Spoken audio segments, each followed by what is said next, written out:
Hello दोस्तों, नमस्कार। मैं विवेक आप सभी का एक बार फिर से स्वागत करता हूं आपके अपने इस यूट्यूब परिवार में। तो आप सब कैसे हैं? उम्मीद करता हूं आप सब अच्छे होंगे, स्वस्थ होंगे और एमटीएस और हवलदार एग्जाम की भी तैयारी काफ़ी अच्छे से कर होंगे। तो साथियों, जैसा कि एसएससी एमटीएस और हवलदार एग्जाम स्टार्ट हो रहा है 30 सितंबर से, तो साथियों जिस तरह से एसएससी 2024 में पेपर अपना बना रहा है ना, वो भी बिल्कुल टीसीएस के पैटर्न पे सॉल्व बना रहा है। बिल्कुल छेड़छाड़ बिल्कुल भी नहीं कर रहा है, या कि काफ़ी कठिन बना दे रहा या काफ़ी इजी बना दे रहा है। बिल्कुल साथियों, जिस तरह से 2023 में एसएससी सवालों को बनाया था हर एग्जाम में, एमटीएस हो चाहे सीजीएल हो, सीपीओ या स्टेनोग्राफर, कोई भी एग्जाम लीजिए, यानी आपका एसएससी जीडी का भी एग्जाम हुआ था 2024 में, जो फरवरी के महीने में स्टार्ट हुआ था, तो बिल्कुल टीसीएस के लेवल का ही सॉल्व बनाया था। तो याद रखिए दोस्तों, आज की सेशन में एसएससी को पकड़ के चलते हुए आज की सेशन में एमटीएस में जो आपका सिलेक्शन होता है, ऐसा एमटीएस एग्जाम हो केवल 2 सब्जेक्टों से सिलेक्शन हो जाता है।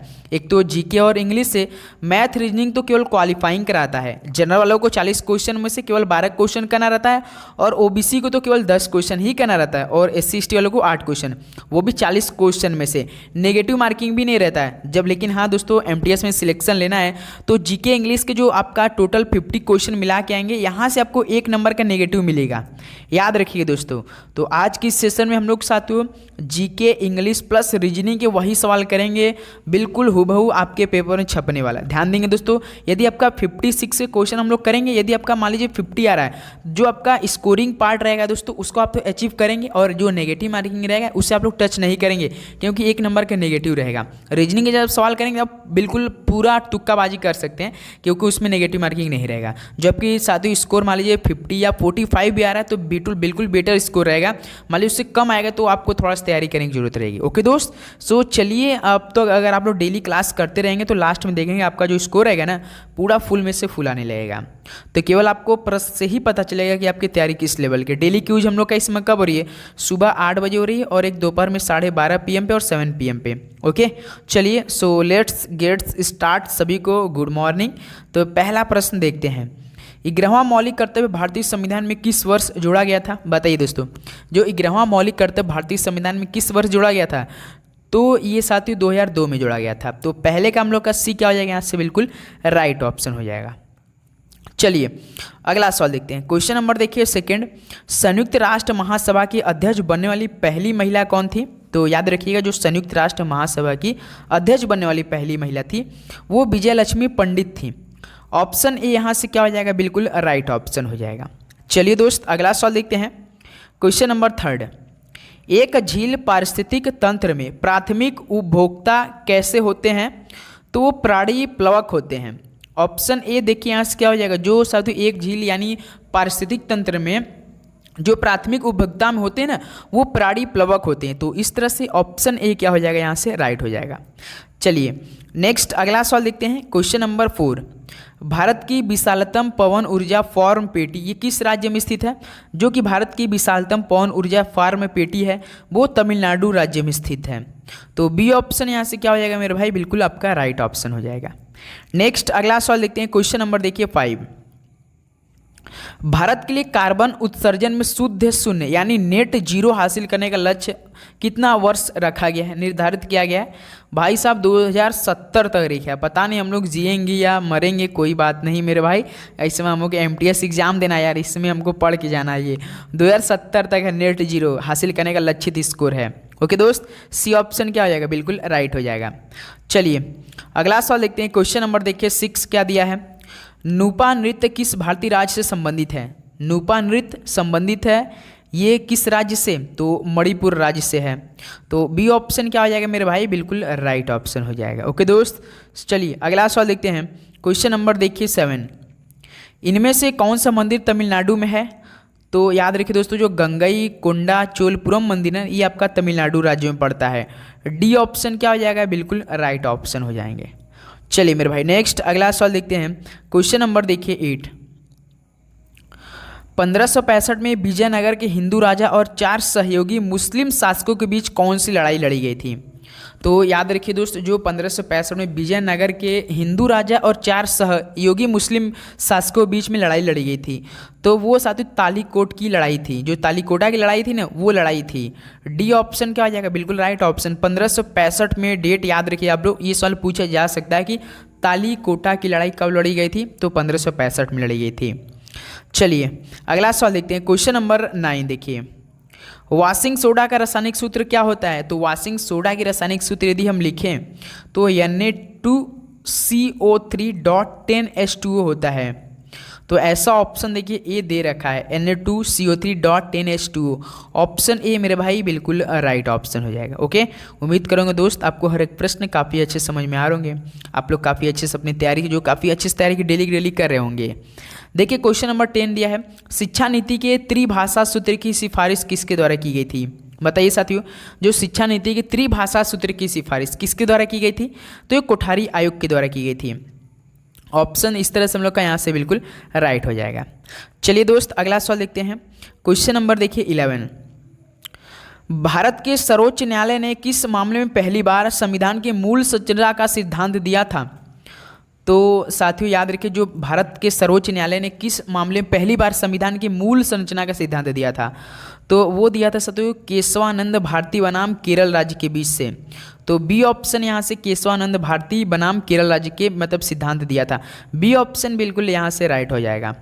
चलिए मेरे भाई नेक्स्ट अगला सवाल देखते हैं, क्वेश्चन नंबर देखिए 12, पारिस्थितिक रूप से सतत विकास को बढ़ावा देने के लिए जवाहरलाल नेहरू राष्ट्रीय सौर मिशन कब शुरू किया गया था?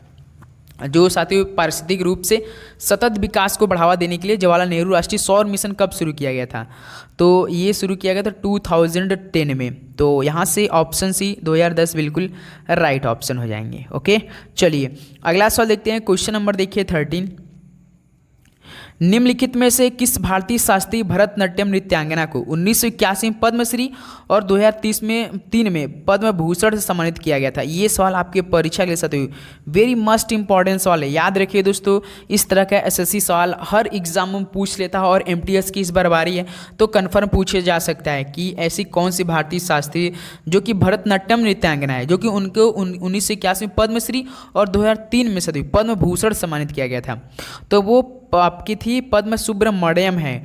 डी ऑप्शन यहाँ से मेरे भाई बिल्कुल आपका राइट ऑप्शन हो जाएगा। ओके, चलिए अगला सवाल देखते हैं, क्वेश्चन नंबर देखिए 14, अल नीनो धारा मतलब अल नीनो करंट कहाँ बहती है? तो किस महासागर में बहता है अल नीनो धारा? सभी को पता होगा सर जी, प्रशांत महासागर में। ऑप्शन ए क्या हो जाएगा आपका? बिल्कुल राइट ऑप्शन हो जाएगा। ओके दोस्त, चलिए अगला सवाल देखते हैं, क्वेश्चन नंबर देखिए 15, पांचवी अनुसूची किस विशिष्ट समूह के लोगों के हितों के शासन और संरक्षण संबंधित है? बताइए साथियों, पांचवी अनुसूची किस विशिष्ट समूह के लोगों के हितों के शासन और संरक्षण संबंधित है? तो याद रखिए अनुसूचित जनजाति के लोगों से संबंधित है। तो सी ऑप्शन क्या हो जाएगा? बिल्कुल राइट ऑप्शन हो जाएगा। चलिए अगला सवाल देखते हैं, क्वेश्चन नंबर देखिए 16 क्या दिया है, गणगौर एक भारतीय त्यौहार जो मुख्य रूप से किस राज्य में मनाया जाता है? तो साथियों डेली आप सभी ने यदि मेरा क्लास लेते होंगे तो आपको एक मतलब फील होता होगा कि बिल्कुल ऐसे ही एसएससी का सवाल पूछा जाता है। भाई देखिए हम आपको या रिवीजन मान लीजिए हम करा देते हैं, कभी कभी रिवीजन भी सुबह 8 बजे आप लोग क्लास मिलती होगी, तो मेरे भाई देखिए वही रिपीटेड क्वेश्चन हम बिल्कुल भी नहीं कराना चाहते कि आपका मान लीजिए ईजी सवाल करा देंगे, रिविजन भी करवाएंगे तो ईजी सवाल कराने से कोई फायदा ही निकलेगा। एक दो क्वेश्चन आ जाएगा तो क्या मतलब हम लोग का एमटीएस एग्जाम निकल जाएगा? बताइए, 2 क्वेश्चन 3 क्वेश्चन आने से एसएससी एमटीएस एग्जाम क्रैक नहीं होगा, क्योंकि 57 लाख फॉर्म फिलअप हुआ है भाई। तो आप समझ सकते हैं कि तैयारी किस लेवल की चाहिए। सवाल वही पढ़ना है जो पेपर में आए, डेली का डेली रिवीजन करें, केवल व्यूज़ के लिए मतलब चलाया जा रहा है क्लास पे, इसमें हम देख रहे हैं। तो आपको उससे बच के रहना है। अगर एमटीएस में सिलेक्शन लेना है ना भाई, आपको उसी लेवल की पढ़ाई पढ़नी पड़ेगी। तो ये राजस्थान में गौड़ है, याद रखिएगा। मैं साथियों मेरे पास उतनी मतलब कि है नहीं, लेकिन मैं जो क्लास प्रोवाइड करता हूँ ना बिल्कुल मैं वही सवाल देता हूँ जो परीक्षा में बनेगा और आएगा भी। ऐसा नहीं कि केवल अपने यूट्यूब के चैनल के व्यूज के चक्कर में आपको क्लास दे, बिल्कुल मेरा सिद्धांत नहीं है मेरे भाई, क्योंकि स्टूडेंट हूँ, स्टूडेंट का मतलब समझता हूँ कितनी प्रॉब्लम होती है। आप देख सकते हैं, यदि आप लोग स्टूडेंट हैं समझते हैं पढ़ाई की तो आप जानते हैं हम किन की बात की, लेकिन हम बताना नहीं चाहता हूँ। देखिए निम्नलिखित में से किसने प्रसिद्ध ग्रंथ राजनीतिक अर्थव्यवस्था पर एक प्रवचन लिखा था?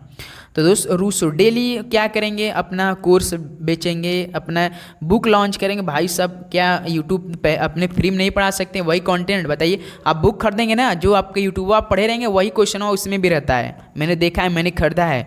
मैं भी एक स्टूडेंट से टीचर बनने के लायक बन चुका हूँ। मैं 1-1.5 साल से तैयारी कर रहा हूँ, उसमें लेवल घुस चुका हूँ। अपना भी तैयारी करता हूँ, देखता हूँ कि कौन कैसा करा रहा है। देखिएगा जिस दिन आपका एग्ज़ाम होगा, जिस दिन रिजल्ट आएगा। तो भारत में पहला अंग्रेजी समाचार पत्र बंगाल गजट किसके द्वारा शुरू किया गया था? तो ये जेम्स ऑगस्टस हिक्की के द्वारा किया गया था। ऑप्शन क्या हो जाएगा? बिल्कुल राइट ऑप्शन। डेली रिवीजन चलता है, रिवीजन में चलेगा वही प्रश्न चलेगा, बार बार दोहराएंगे।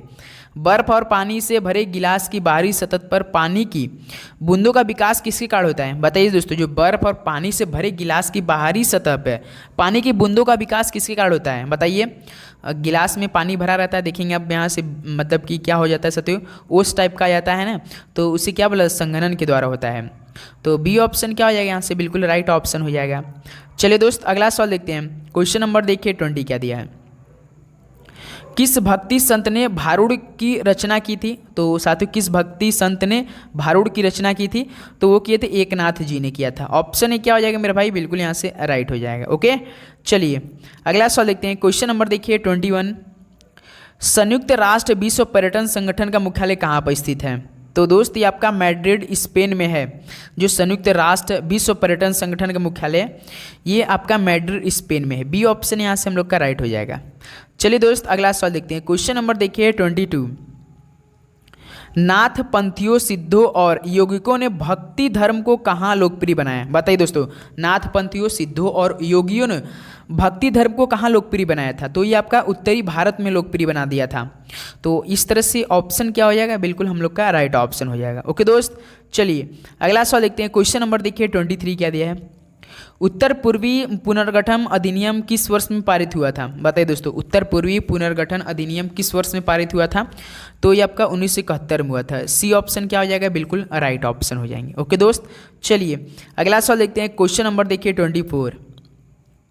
निम्नलिखित में से कौन NASO द्वारा एकत्रित गरीबी पर आंकड़ों का प्रचार करता है?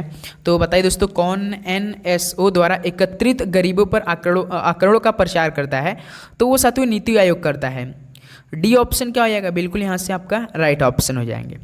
चलिए नेक्स्ट अगला सवाल देखते हैं। क्वेश्चन नंबर देखिए 25। निम्नलिखित में से कौन सा वाडेयर राजवंश के 24वें शासकों के लिए वर्ष 1912 में निर्मित वास्तुकला की इंडो सार्सेनिक शैली का एक उदाहरण है? तो ये सवाल वेरी मस्ट इंपॉर्टेंट सवाल, ये मैसूर महल है साथियों। ऑप्शन क्या हो जाएगा? बिल्कुल राइट ऑप्शन, जो कि वाडेयर राजवंश के साथ जो 24वें शासक के लिए वर्ष 1912 में एक निर्मित वास्तुकला रखी गई थी, जिसमें कि इंडो सार्सेनिक शैली का उदाहरण है, वो साथियों मैसूर महल है। ओके, चलिए अगला सवाल देखते हैं। क्वेश्चन नंबर देखिए 26 है। तबला वादक उस्ताद अल्लाह रखा ये किनके मियाँ कादर बख्श द्वारा प्रशिक्षित संगीतकार थे? तो याद रखिए दोस्तों, पंजाब घराने से थे ये मोस्ट इंपॉर्टेंट सवाल है।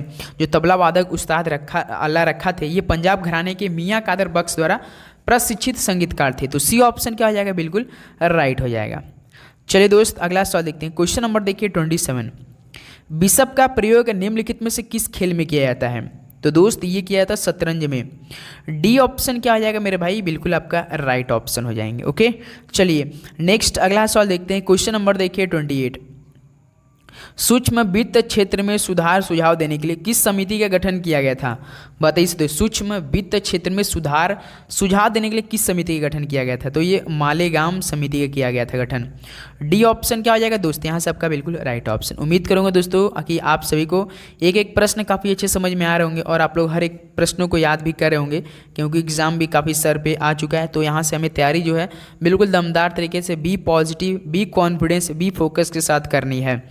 देखिए, भारतीय संविधान के स्वतंत्रता, समानता और बंधुत्व के आदर्श कहाँ से लिए गए थे? किस संविधान, देश के संविधान से लिए गए थे? जो कि स्वतंत्रता, समानता और बंधुत्व आदर्श, ये कहाँ से लिए गए थे? तो मेरे भाई ये फ्रांसीसी संविधान से लिए गए थे। ऑप्शन यहाँ से क्या हो जाएगा? बिल्कुल राइट हो जाएगा। चलिए दोस्त अगला सवाल देखते हैं। क्वेश्चन नंबर देखिए 30। प्रथम एशियाई खेलों में भाग लेने वाले देशों की संख्या कितनी थी? बताइए। तो 11 देश पहली बार भाग लिए थे प्रथम एशियाई खेल में। तो सी ऑप्शन क्या हो जाएगा यहाँ से? बिल्कुल राइट ऑप्शन हो जाएंगे। चलिए दोस्त अगला सवाल देखते हैं। क्वेश्चन नंबर देखिए 31। शिक्षा संविधान किस सूची से संबंधित है? तो बताइए, शिक्षा संविधान की किस सूची संबंधित है? तो दोस्त ये सूची समवर्ती सूची संबंधित है। तो सी ऑप्शन यहाँ से क्या हो जाएगा? बिल्कुल राइट ऑप्शन हो जाएंगे। नेक्स्ट अगला सवाल देखते हैं दोस्त। क्वेश्चन नंबर देखिए 32। अजंता चित्रों का मूल विषय क्या है? तो अजंता चित्रों का मूल विषय क्या है?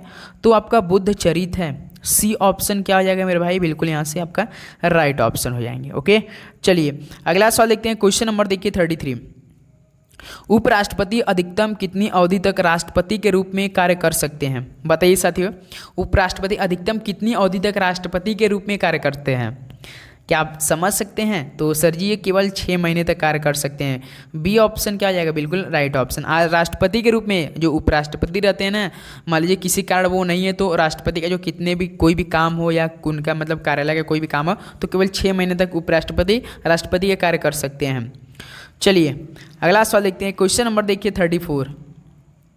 भारत में जीआई टैग पाने के लिए पहले उत्पाद का नाम बताइए। क्या नाम था? तो दार्जिलिंग चाय है।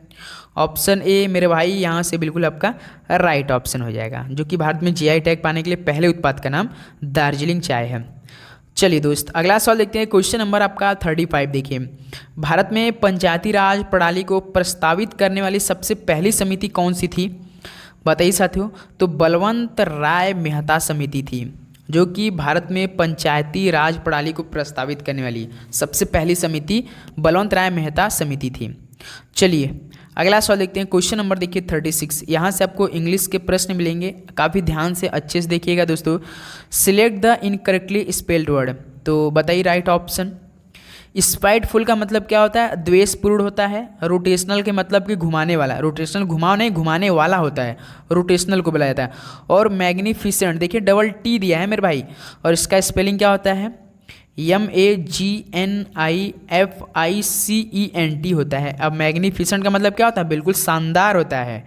डिबेटेबल का मतलब क्या होता है? एक प्रकार का विवादास्पद होता है, जहाँ से विवादास्पद होता है ना तो वही। लेकिन यहाँ पे मैग्निफिसेंट के हम लोग को क्या करना, सिलेक्ट इनकरेक्टली वाला करना था, तो मैग्निफिसेंट जो शानदार है वो इनकरेक्ट है। स्पेलिंग ध्यान देंगे, ये होता है आपका सी ऑप्शन। इस तरह से हम लोग के यहाँ से बिल्कुल राइट ऑप्शन हो जाएगा। ओके दोस्त, चलिए अगला सवाल देखते हैं। क्वेश्चन नंबर आपका 37। Choose the word that most closely fits each other. Done in secret, आपको क्लोजली फिट बैठे वो आपको वर्ड चूज करना है सेंटेंस को पढ़ के समझकर। जैसे आपका डन इन सीक्रेट, इसका मतलब गुप्त रूप से किया गया काम, कोई गुप्त रूप से काम होता है ना हम लोग करते हैं ना, उसी को डन इन सीक्रेट हो चुका। तो उसके लिए क्या बनेगा? आप लोग राइट ऑप्शन दीजिए। तो इफेमेरल का मतलब क्या होता है? अल्पकाल्पनिक होता है। और इवानसेंट का मतलब क्या होता है? इसके माने आपका क्षणभंगुर होता है, शीघ्र होता है। लेकिन क्लैंडस्टिन माने आपका गुप्त होता है मेरे भाई, याद रखिएगा, गुप्त होता है क्लैंडस्टिन माने।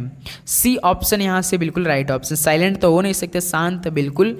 तो आपका दोस्तों जो इफीमेरल है ऑप्शन ए है, इसके माने आपका क्या होता है? अकाल्पनिक होता है, और एक मतलब कि शॉर्ट टर्म का जिसे बोला था, शॉर्ट टर्म के लिए। और आपका इवानसेंट का मतलब क्या होता है? एक प्रकार क्षणभंगुर, शीघ्र, लुप्त होने वाला। आपका क्लैंडस्टिन का मतलब गुप्त होता है। सी ऑप्शन यहाँ से हम लोग का राइट हो जाएगा। ओके, चलिए अगला सवाल देखते हैं। क्वेश्चन नंबर 38 देखिए। Select the miss spelled word. अब इनमें से एक मिस स्पेल्ड वर्ड है, वो आपको बताना है।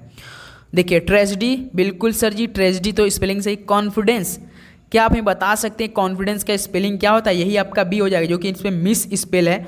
चलिए दोस्त ये आप हमें बताइए, आपके अंदर देखते हैं कितना कॉन्फिडेंस है, आपकी तैयारी किस लेवल की, वही कॉन्फिडेंस आप हमें उसका स्पेलिंग लिख कर बता दीजिए आप लोग हमें। कॉन्फिडेंस की स्पेलिंग क्या होता है? केवल एक जगह मिस्टेक होगा, याद रहे दोस्तों, केवल एक जगह, वही आप हमें बताइए कॉन्फिडेंस का स्पेलिंग। चलिए कमेंट बॉक्स में दीजिए, सभी दोस्त से रिक्वेस्ट है कि आप लोग बताएंगे। ओके, चलिए नेक्स्ट अगला सवाल देखते हैं। क्वेश्चन नंबर आपका 39 देखिए। Select the word which means the same as the group of word given. आपको सिलेक्ट वो वर्ड करना है जो साथियों मीनिंग बिल्कुल सेम निकले, बिल्कुल ग्रुप में जो दिया उसका सेम मीनिंग रहे। जैसे आपका a large open area of land, water और स्काई, इसका मतलब क्या है?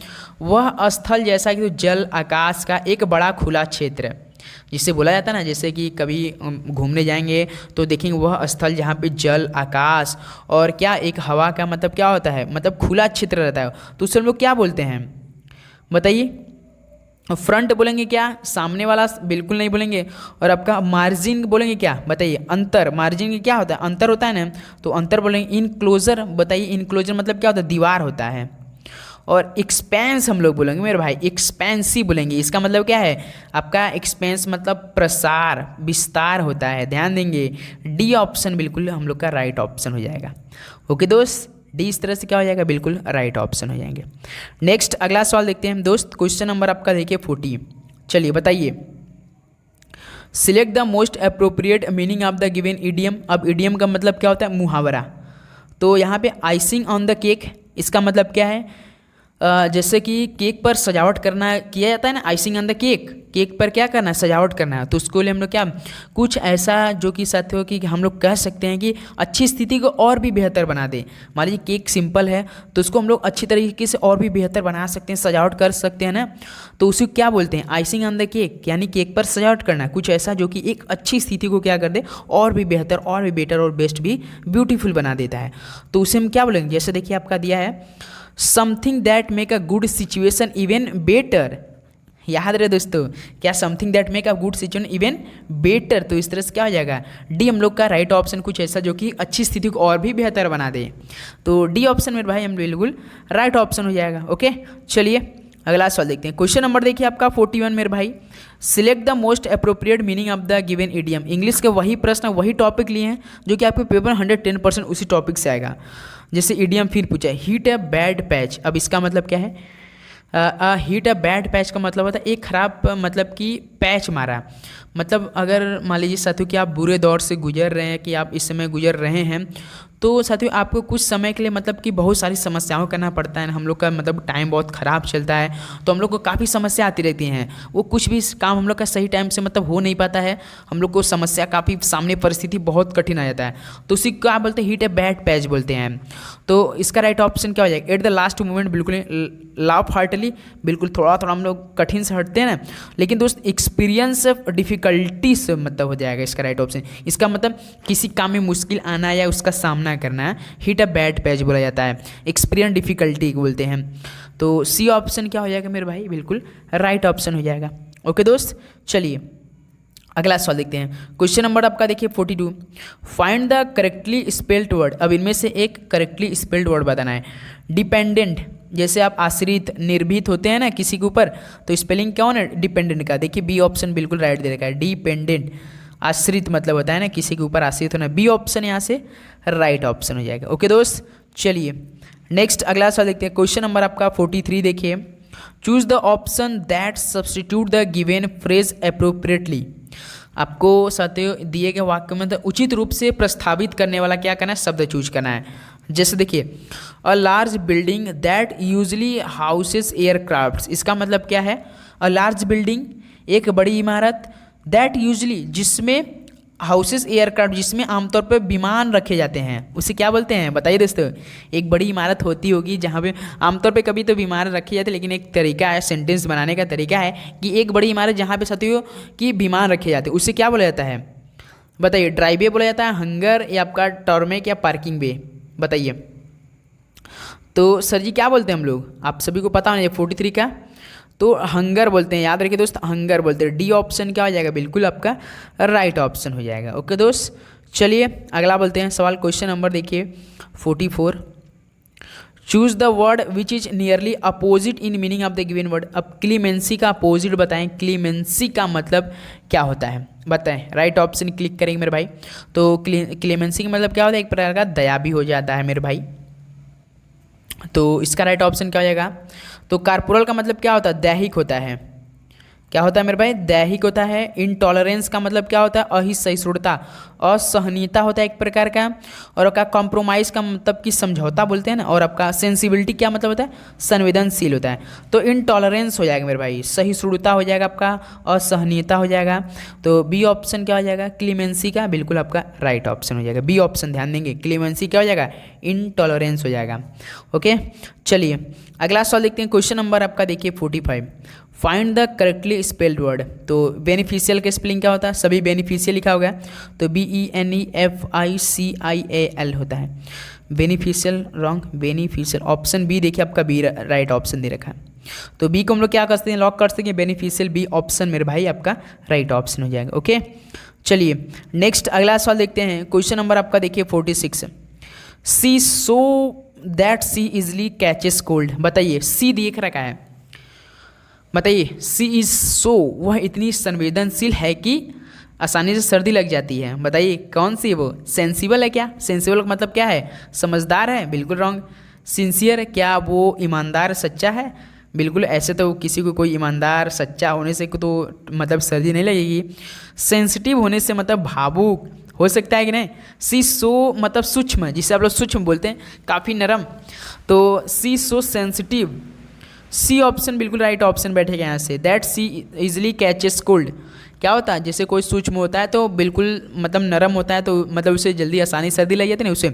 और आपका सोबर का मतलब क्या होता है? गंभीर होता है, तो सी सो सेंसिटिव हो जाएगा। That C easily catches cold, C option बिल्कुल यहाँ से राइट हो जाएगा। ओके दोस्त, चलिए अगला बताइए। क्वेश्चन नंबर आपका 47। This train travels from London to Paris. भाई साहब काफ़ी चीज़ वाले तो पूछ दिया, टू पेरिस हो जाएगा नहीं? बताइए। This trains travels from London to Paris, तो यहाँ से बी ऑप्शन हम लोग का बिल्कुल राइट ऑप्शन हो जाएगा। चलिए दोस्त अगला सवाल देखते हैं। क्वेश्चन नंबर देखिए 48। Select the most appropriate antonym of the given word. अब एंटोनिम का मतलब क्या होता है? विलोम शब्द। रेडियंस का मतलब आपको बताना है। रेडियंस का मतलब क्या होता है? एक प्रकार का साइन, ग्लो, स्पार्कल, चमक जिसे बोला जाता है। अब ब्रिलियंस का मतलब क्या होता है? प्रतिभागी होता है, ध्यान। और आपका मतलब कि ग्लो माने क्या होता है? चमकना होता है। डलनेस हमको एंटोनिम बताना है। डलनेस क्या होता है? मंदता, धुंधलापन, सुस्त, तो यही हो जाएगा डलनेस। अब ग्लिटर का मतलब क्या होता है? चमक होता है, याद रखिए। ब्रिलियंस का मतलब क्या है? इसके माने भी चमक होता है, प्रतिभा भी होता है इनके माने। और आपका ग्लो माने चमकना होता है, लेकिन हमें तो एंटोनिम बताना जस्ट अपोजिट, तो मंदता, धुंधलापन, सुस्त, डलनेस हो जाएगा। रेडियंस का डलनेस हो जाएगा। सी ऑप्शन बिल्कुल राइट हो जाएगा। ओके दोस्त, चलिए अगला सवाल देखते हैं। क्वेश्चन नंबर देखिए 49। Select the word which means the same as the group of words given. That which can be heard, इसका मतलब क्या? जो सुना जा सके, उसके that which can be heard, जो सुना जा सके, इसके लिए क्या बोलेंगे? लेजिबल मतलब क्या होता है मेरे भाई? लेजिबल जो कि पढ़ने योग्य हो, जिसे पढ़ना, जो पढ़ना योग्य हो उसे बोलते हैं लेजिबल। एडिबल किसे बोलते हैं? मतलब कि खाने योग्य, जो खाने वाला योग्य है उसे क्या बोलते हैं? एडिबल। और टेंजिबल का मतलब क्या होता है? मूर्त, ठोस जो होता है, टेंजिबल बोलते हैं। और ऑडिबल सभी को पता है, सुनाई देने वाला योग्य, तो ऑडिबल हो जाएगा। That which can be heard यानी जो सुना जा सके, तो यहाँ से क्या हो जाएगा? डी ऑप्शन ऑडिबल हम लोग का बिल्कुल मेरे भाई राइट ऑप्शन हो जाएगा। ओके दोस्त, चलिए अगला सवाल देखते हैं। क्वेश्चन नंबर देखिए 50। Select the wrongly spelled word, तो इनमें से कौन सा रॉन्गली है? ऑकुरेंस बिल्कुल राइट है, ओपिनियन भी। ऑकेजन, ऑकेजन की स्पेलिंग क्या होता है? OCCASION होता है भाई साहब, लेकिन इसमें क्या डबल एस दे रखा है, तो इस तरह से रॉन्ग स्पेल है हो जाएगा। सी ऑप्शन क्या हो जाएगा? बिल्कुल यहाँ से राइट ऑप्शन। ओकेजन का स्पेलिंग देख लीजिए मेरे भाई, मतलब क्या अ पार्टिकुलर टाइम होता है। नेक्स्ट अगला क्वेश्चन नंबर देखिए 51। अब यहाँ से आपको रीजनिंग के प्रश्न मिलेंगे, अब ध्यान से आप लोग देखेंगे। और रीजनिंग वही सवाल हैं जो केवल क्वालिफाइंग आपको करना है। निम्नलिखित प्रश्न में दिए गए विकल्पों में से विषम शब्द के जोड़ों का चुनाव करें। डेसिबल मतलब कि क्या दिया है? पहला शब्द दूसरे शब्द की क्या है? आप देख सकते हैं डेसिबल, शक्ति, जूल, उष्मा, हर्ट्ज, आवृत्ति, न्यूटन, बल। क्या है दोस्त? इकाई है एक दूसरे की, बताइए। पहला शब्द क्या है? दूसरे शब्द की इकाई है, तो डेसिबल किसकी होती है? सभी को पता होना चाहिए मेरे भाई, ध्वनि की होती है, ना कि शक्ति की होती है। तो ध्वनि की होती है डेसिबल, और शक्ति क्या होती है? आपका वाट होती है, बिल्कुल। तो इसी तरह से हम लोग विषम शब्द क्या हो जाएगा? ऑप्शन ए ही हो जाएगा। ध्वनि की ईसाई इकाई क्या होती है? डेसिबल होती है, और वाट की शक्ति क्या हो जाएगी? आपकी वाट हो जाएगी। तो इस तरह से ये ऑप्शन बिल्कुल राइट ऑप्शन हो जाएंगे। ओके, चलिए अगला सवाल देखते हैं। क्वेश्चन नंबर आपका देखिए 52। 31 से 37, 46 से 60, आपका 81 से क्या बनेगा? बता सकते हैं आप लोग। जैसे देखिए 31 से लेकर 31 से 37, उसके बाद 46, उसके बाद 60, उसके बाद 81।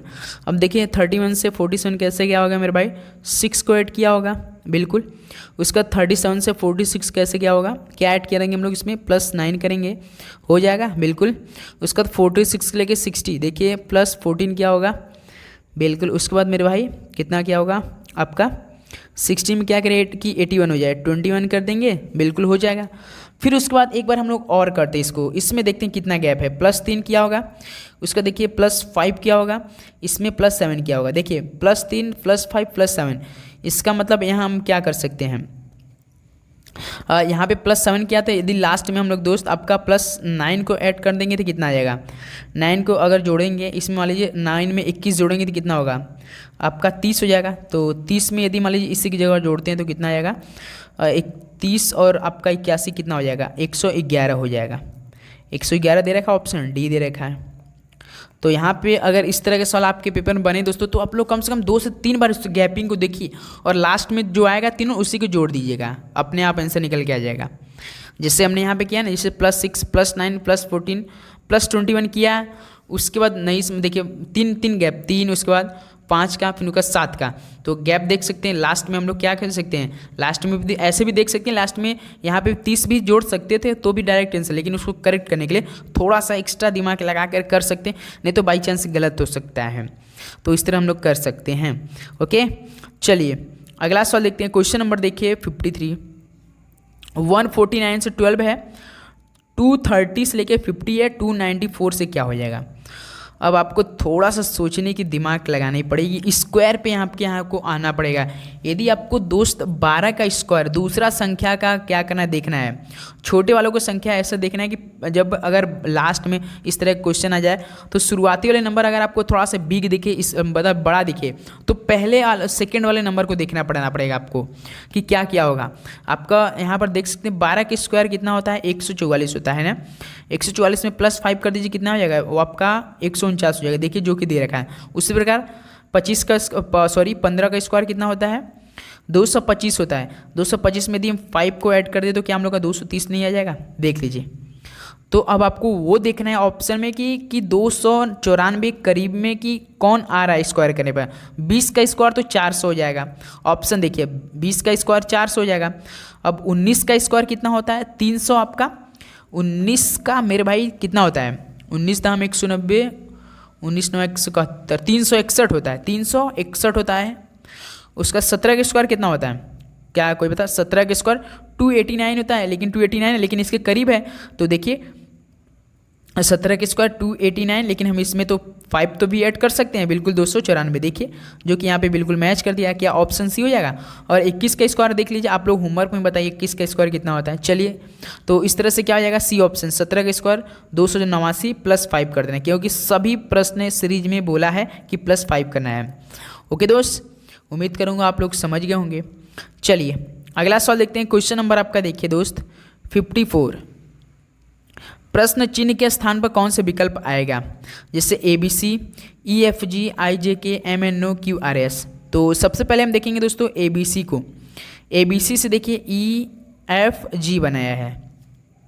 अगर इस तरह का सवाल हल करना है आपको तो तुरंत मेरे भाई कोड करने की ज़रूरत है, तभी आप लोग हल कर पाएंगे, नहीं तो अन्यथा आप लोग नहीं कर पाएंगे। यदि आपको कोडिंग डिकोडिंग याद रहता है, ए आपका 1 नंबर पे, बी आपका 2 नंबर पे, सी आपका 3 नंबर पे, बिल्कुल ई आपका 5 नंबर पे होता है, एफ आपका 6 नंबर पे, जी आपका 7 नंबर। देखिए कैसे आया होगा मेरे भाई, ये 1 से 5 कैसे आया होगा, +4 किया होगा।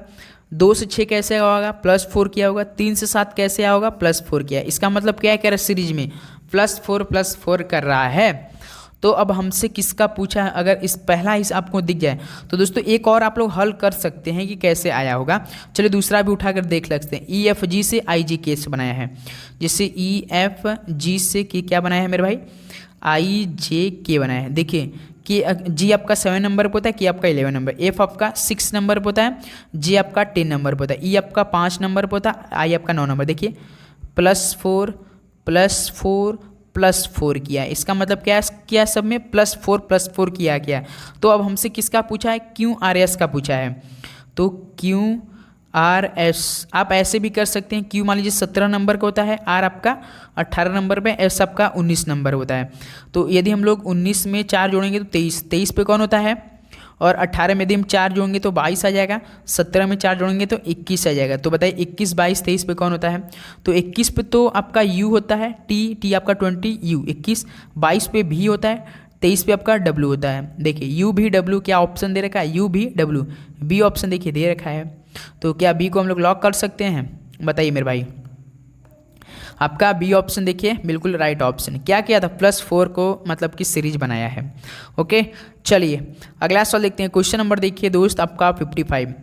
देव का स्थान बाएं छोर से 23वां और दाएं छोर से 34वां है, तो इस पंक्ति में कितने व्यक्ति हैं। अगर इस तरह का सवाल आ जाए आपको पेपर तो दोनों नंबर को जोड़ दीजिए। टाइम बचत के लिए हम बता रहे हैं कितना आएगा, 57 -1 कर दीजिए, क्योंकि वही बंदा है, दोनों में से दो तो बंदा हो नहीं जाएंगे, एक ही बंदा। यदि मान लीजिए आप आपको एक दो मतलब कि क्या किया है, 2 लाइन लगाया गया, आपसे बोला कि आप पहले लाइन में यहाँ से लेकिन लास्ट हैं, सेकेंड लाइन में यहाँ से यहाँ तक है, तो आप ये न मान के 2 नहीं होंगे, आप तो केवल एक ही होंगे ना, तो डायरेक्ट उसमें से 1 माइनस कर दीजिए। तो कितना हो जाएगा, 57 में से आप 1 माइनस कर देंगे तो 56। ऑप्शन भी लगा के आगे बढ़ सकते हैं, लेकिन आपको समझने की जरूरत है कि दोस्त अगर पंक्ति के बाएं छोर से आपका स्थान क्या है दोस्त, पंक्ति के बाएं छोर से ए का स्थान कितना हो जाएगा, उसी प्रकार पंक्ति के दाएं छोर से ए का स्थान, तो क्या करेंगे हम लोग, तो बाएं और दाएं से छोर का स्थान क्या है, 23वां है और आपका 34वां है, तो कुल कितना हो जाएगा मेरे भाई, कुल आपका 57 हो जाएंगे।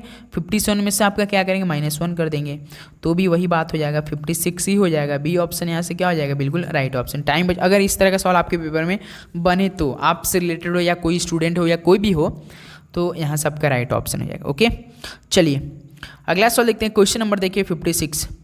मेढक का संबंध टैडपोल से तो कीट का संबंध बताइए। मेढक की लार्वा क्या होती है, तो सभी को पता होगा मेढक की क्या होती है, लार्वा। मेढक की लार्वा क्या होती है, अस्थाई, मतलब क्या होता है, आस्था क्या होती है, टैडपोल होती है। तो कीट का क्या होता है, कीट का लार्वा क्या होता है, वो भी आपका दोस्तों लार्वा ही होता है। तो सी ऑप्शन क्या हो जाएगा, राइट। जैसे आपका गाय का बछड़ा होता है, पक्षी का चूजा होता है, पक्षी क्या हो जाता है, आपसे सवाल पूछ लेता है, पक्षी का चूजा होता है, गाय का बछड़ा, और मच्छर का भी क्या होता है, लार्वा ही होता है, ध्यान दीजिएगा। तो कीट का हमसे पूछा, तो कीट का भी क्या होता है दोस्तों, आपका लार्वा ही होता है। तो सी ऑप्शन यहाँ से क्या हो जाएगा, बिल्कुल राइट ऑप्शन हो जाएगा। तो मेरे भाई इस तरह से टोटल आपका 56 क्वेश्चन कंप्लीट हो चुका है। तो क्या बताइए आप सभी को कैसा आज का पेपर लगा, बताइए। यदि आप MTS की तैयारी करें भाई तो ये आपके लिए बिल्कुल मोस्ट इम्पॉर्टेंट क्लास थी। तो अब बताइए आप सभी कितना स्कोर आज के सेशन से। उम्मीद करूँगा दोस्त आपको हर एक प्रश्न काफ़ी ये समझ में आएंगे, आप अपनी तैयारी जो कि काफ़ी अच्छे से करोगे।